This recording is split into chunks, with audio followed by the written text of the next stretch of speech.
नमस्कार दोस्तों, आपका स्वागत है हमारे यूट्यूब चैनल विनस टॉक पे।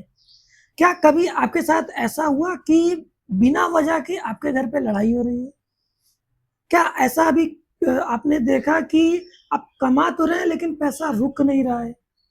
ऐसे क्या कारण है कि बिना वजह आपकी दुश्मनी दूसरों से हो जा रही है? क्या कोई ऐसा तो कारण नहीं है कि लोग आपके पीछे पड़े हैं? क्या आपकी जो ग्रह दशा है वो ठीक नहीं चल रही है?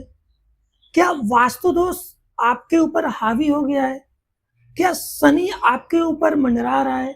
तो इन ढेर सारी चीज़ों को हम समझेंगे, आज बारीकी से समझेंगे कि आखिर आपके साथ ही क्यों हो रहा है। तो उसी कड़ी में हमारे बीच आए हैं एस्ट्रोलॉजर, बहुत ही विद्वान ज्योतिषाचार्य और इस फील्ड पे बखूबी 10-15 साल से लगातार इस पे काम कर रहे हैं। लोगों की समस्याओं को देख रहे हैं, सुलझा रहे हैं। बहुत ही सुलझे हुए व्यक्तित्व जो हमारे बीच आज आए हैं, एस्ट्रोलॉजर अजय भैया। भैया नमस्कार। नमस्कार। तो जैसा कि हम लोग देखते हैं कि लोगों के घर में ढेर सारी समस्याएं हैं, तो क्या कारण हो सकते हैं उसके? देखिए, सबसे पहले तो उसके समस्याओं का समाधान उसके पास स्वयं है। जी। घर में सुख और समृद्धि की प्राप्ति के लिए सर्वप्रथम माँ धरती का प्रणाम करना चाहिए प्रातः उठ करके, और जब उठे और माता पिता का चरण स्पर्श करे और डेहली का स्पर्श करे, जी। वास्तु दोष शांत रहेगा। जब वास्तु दोष शांत रहेगा तब हर एक चीज का घर में सुख और समृद्धि की प्राप्ति होती रहेगी, क्योंकि घर के जो 10 दिशाएं हैं और हमारे 4 कोने हैं, और जो भी घर में सुख और समृद्धि, दीर्घायु, रोग, कष्ट, पीड़ा, धन आने का स्रोत, धन तो बहुत आता है, धन तो इतना आ रहा है कि रखने की जगह नहीं है, मगर पता नहीं चल रहा कि वो धन कैसे चला जा रहा है। कभी घर में रोग हो जा रहा है, कभी घर में लड़ाई झगड़े हो रहे हैं, उससे धन बे होता चला जा रहा है। तो ये इसका सबसे बड़ा कारण है वास्तु दोष। तो भैया आपने बहुत बढ़िया चीज बताई। तो जैसे पितृ दोष होता है, तो ये कैसे आम लोग समझें? देखिए, पितृदोष जब होता है तब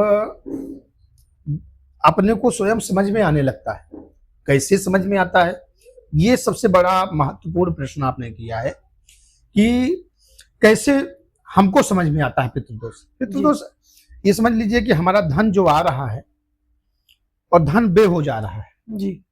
घर में कलेश मचा रहता है, लड़ाई झगड़े, पति और पत्नी में लड़ाई झगड़े, बच्चे हमारे उन्नत नहीं कर पा रहे हैं, जी। हमेशा रोग और पीड़ा से रहित रहते हैं। तो ये पितृदोष का सबसे बड़ा कारण है कि उन्नति हो नहीं पा रही है। तो इससे हमें समझना चाहिए कि कुछ तो हमारे घर में है। ये तो वास्तु दोष का कारण है या पितृदोष का कारण है, जी। दो में से एक कारण अवश्य है, तब तो ये सुनिश्चित करता है। जी। क्योंकि धन तो बहुत सारा आ रहा है, हम कर्म ही भी बहुत कर रहे हैं। प्रातः काल उठ माता पिता गुरु नाम ही सीसा, जी। रात काल उठ करके माता पिता गुरु की और धरती माँ का पैर स्पर्श करना चाहिए, प्रणाम करना चाहिए। मगर आजकल के युग में कोई करने योग्य है नहीं। जी। कहते हैं ना, करता ना कुछ कर सके प्रभु करियो सो होई। जी। हम कर्म करें, फल अवश्य देंगे भगवान, मगर प्रथम कर्म कौन सा होता है, हमको ये जानकारी बहुत ही जरूरी है। क्योंकि प्रथम कर्म हमारा धर्म होता है। जी। जब हम धर्म क्या होता है कि हम प्रातः उठ करके, जैसे अभी आपको हमने बताया ना कि पृथ्वी का पैर स्पर्श करें, माँ, क्योंकि माँ सर्वप्रथम पृथ्वी, जी। और माता पिता का चरण स्पर्श करें, और स्नान नित्य क्रिया से निवृत्त होकर के स्नान ध्यान करके पहले पूजा कर्म करें। ये हमारा प्रथम कर्म है। जी। द्वितीय कर्म हमारा बाहर जाकर के नौकरी करके अपने परिवार का पालन पोषण करना, जी। ये मेरा दूसरा कर्म है। जी। तो जब इस कर्म को हम करते रहेंगे, इसमें हमें पितृदोष अगर प्राप्त हो रहा है तो ये सब चीजें अवश्य उपलब्ध होंगी। जी जो हमने आपको बताया कि जैसे कि घर में लड़ाई झगड़े उत्पन्न हो जाना, जी नौकरी चाकरी में बाधाएं आना, संकट उत्पन्न हो जाना, और हमारे धन का व्यय हो जाना, हमको समझ में ना आना, जी तो ये सब चीजें हमारे पितृदोष की उस पे और वास्तु दोष पे निर्धारित।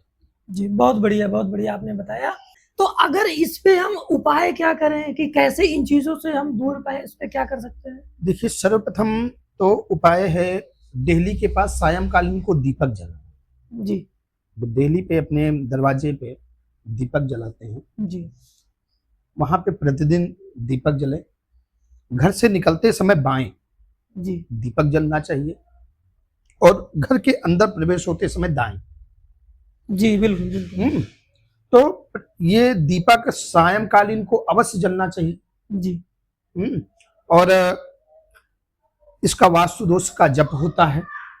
घर तो मकान तो हम बनवा लेते हैं, मगर वास्तु दोष की पूजा ही नहीं करा पाते हैं। जी वास्तु दोष की विधि पूर्वक अगर हम पूजा कराते हैं तो उसमें 33 कोटि देवी देवताओं का आवाहन होता है। जी वास्तुपीठ की पूरी विधियां बनती है, सूर्य नवग्रह की विधि बनती है, सर्वतोभद्र भोलेनाथ का बनते हैं, 64 योगिनी बनती है, सप्तगित मातृका बनती है, और 16 मातृका बनती है। गौरी, गणेश, वरुण, कलश, दीपक, क्षेत्रपाल, क्षेत्र के देवता जितने विराजमान होते हैं वो पूरे, मतलब ये पूरे सारे देवी देवताओं का आवाहन होकर के इनका पूजन होता है। अगर मैं भगवान की कृपा अगर है तो मैं वास्तु का जप करूंगा। जी वास्तु का जप, ओम, ये मंत्र बहुत वो है, ओम वास्तुस्पते प्रतिजान मानो अनविहीनो भवानना प्रत्यसन्नो जुगचसन्नो भवद्विपदे संचतुष्पदे वास्तु पुरुषाय नमः। ये वास्तु पुरुष का महामंत्र है। इसका 1.25 लाख जप होना चाहिए, क्योंकि जब चींटी हैं, मकोड़े हैं, कीड़े हैं, तमाम जीव जंतुओं की हत्या हुई रहती है मकान बनाने में। जी उनका पाप से मुक्ति प्रदान करने के लिए, उनको मोक्ष प्रदान करने के लिए, और हमको सुख और समृद्धि की प्राप्ति के लिए, इसलिए वास्तु पूजन अनिवार्य है।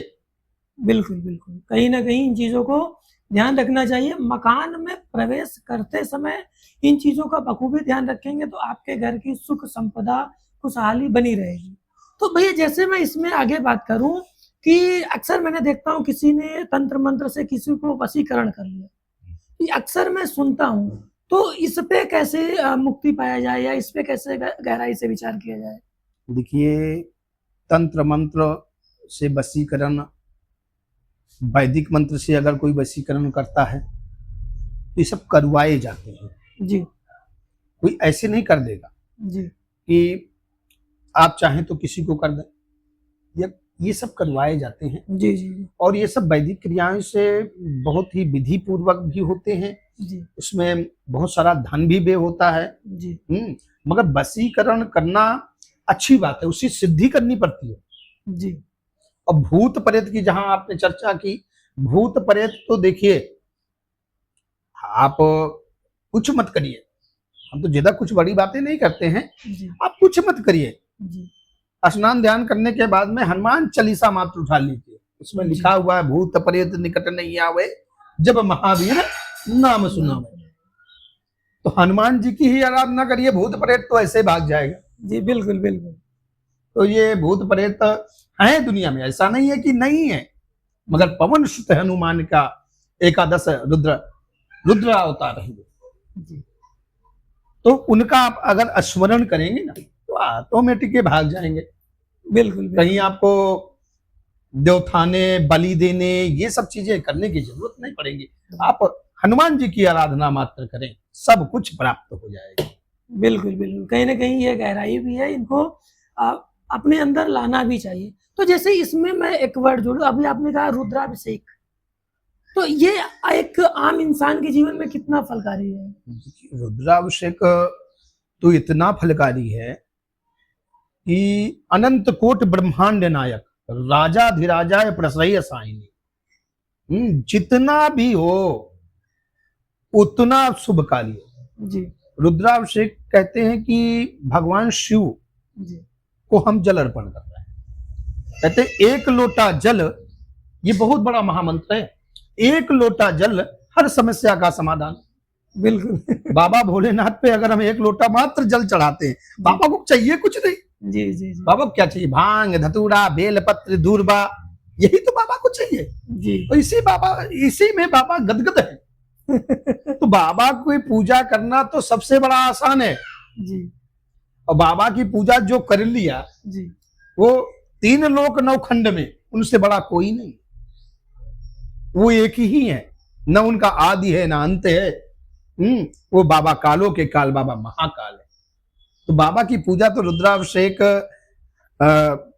हमारी संस्थान द्वारा भी, जी जी जी आपको बताएं कि हमारी संस्थान द्वारा रुद्राभिषेक हर वर्ष जी सावन में प्रॉपर 1 महीने निःशुल्क सेवाएं उपलब्ध रहती है। निःशुल्क सेवा, गंगा तट पर मतलब फूल हमारी। चावल लेकर के भी आने की जरूरत नहीं पड़ती है। जी जी जी आइए बस बैठ करके बढ़िया रुद्राभिषेक पार्थिव शिवलिंग का करें जी और करके अपने जीवन को मोक्ष और सुख संपदा की प्राप्ति करें। जी। तो कहाँ पे करते हैं? हमारी ऑडियंस पूरी मैक्सिमम प्रयागराज से ही है, जो अभी सावन नजदीक ही है, तो देखिए, आप बता सके कहाँ पे करते हैं? अभी तो इस समय आज तो खैर बहुत बड़ा दिन है, जी आज त्रयोदशी है जी और त्रयोदशी बाबा का बहुत बड़ा दिन है। और इस समय पुरुषोत्तम मास चल रहा है।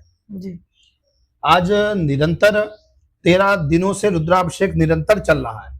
जी पुरुषोत्तम मास में भी जी हमारा रुद्राभिषेक निःशुल्क गंगा के तट पे होता है। रामघाट नित्य प्रति प्रातः 5 बजे से रामघाट संगम पे ये रुद्राभिषेक किया जाता है। और रुद्राभिषेक प्रातः कालियों भी गंगा के तट पे कहते हैं कि 1000 गुना फल की प्राप्ति होती है गंगा के तट पे, जी और 500 गुना की फल की प्राप्ति होती है गौशाला में, जी और उससे कम होता है घर में। तो गंगा का तट हो और बाबा महादेव हो, तब फिर क्या बात है? बात ही निराली है। बात ही निराली रहती है।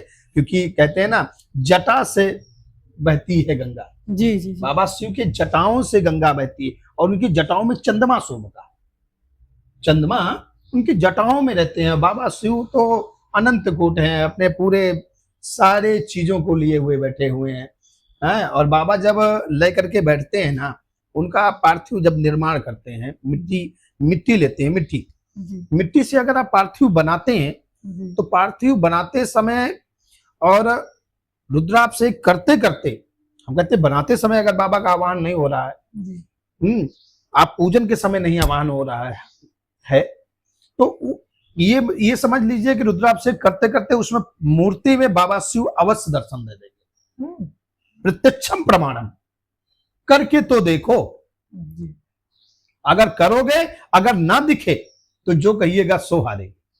बिल्कुल बिल्कुल। ये बाबा शिव के अनंत बहुत ही कृपा है। क्योंकि बाबा शिव, वो भी गंगा जल से, गंगा के तट पे अभिषेक होना बहुत बड़ा महत्व है और बहुत बड़ा ही फल की। और जैसे आपने पूछा ना अभी कि सावन में, अभी तो निरंतर ये आपका रुद्राभिषेक चालू हो गया है। ये पूरा मलमास 15 जून तक ये चलेगा। उसके बाद सावन से फिर 1 महीने रुद्राभिषेक चलेगा। ये निःशुल्क सेवाएं रहेंगी। हम पुनः बता दें आपको जी जी जी कि ये सेवाएं निःशुल्क रहेंगी। अगर आप कुछ करना ही चाहते हैं तो आप संस्थान को अपना दान दीजिए, जी सेवा भाव करने के लिए। नहीं तो वहां पे कोई दान दक्षिणा की जरूरत नहीं है। और एकदम से आपकी सेवाएं निःशुल्क है, शिवहर्ष सेवा संस्थान द्वारा। आपकी संस्था है शिव हर्ष सेवा संस्थान। जो भी कनेक्टेड होना चाहे बखूबी जुड़े, और जो सामान आने वाला है या जो अभी चल रहा है, ज्यादा से ज्यादा रुद्राभिषेक में जुड़े। एक मैं भी अभी हाल ही में मैंने भी सौभाग्य पाया, बहुत ही अद्भुत एनर्जी का मुझे ऐसा आप लगा तो बड़े ही अचानक पहुंचे। कहते हैं ना कि घर में जो बुलाए जाते हैं जी वो तो खैर आभास रहता है कि उनको मैंने बुलाया, जी उनका आगमन होना ही होना है। जी जो बिन बुलाए आ जाए वो तो साथ साथ भगवान होता है। अतिथि देवो भव, हमारे यहाँ इसे पूजा जाता है, जी अतिथि देवो भव। जी हम जी सनातन धर्म में अतिथि का बहुत बड़ा महत्वपूर्ण होता है। और अतिथि तो भगवान के रूप में स्वयं आए, वो भी बाबा शिव की पूजा किया उन्होंने, जी तो और ही आनंद आया। जी जी और जब आनंद आ गया तो फिर परमानंद तो आना ही आना है। आपने किया होगा तो आप स्वयं बता सकते जी हैं जी बिल्कुल कि कैसा लगा। जी